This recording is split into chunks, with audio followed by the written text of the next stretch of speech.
பழையதுக்கு தோதா புளிச்சிருக்கும் மோரு, பொட்டுக்கல்ல தேங்காய் போட்டரைச்ச துவையலு, சாம்பாரு வெங்காயம் சலிக்காது தின்னாலும் அதுக்கு இடம் உலகத்துல இல்லவே இல்ல.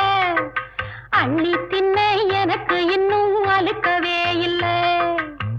இத்தனைக்கும் மேல் இருக்கு நெஞ்சுக்குள்ள ஆசை ஒண்ணு, சூசகமா சொல்ல போறேன் பொம்பளதாங்க.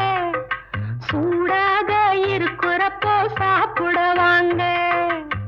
நித்த நித்த நெல்லிச்சோறு என்னை மணக்கும் கத்திரிக்காய், நேத்து வச்ச மீன் குழம்பு என்னை இழுக்குதையா. நெஞ்சுக்குள்ள அந்த நனப்பு வந்து மயக்குதையா. நெஞ்சுக்குள்ள அந்த நனப்பு வந்து மயக்குதையா. ஒவ்வொரு வெள்ளிக்கிழமையும்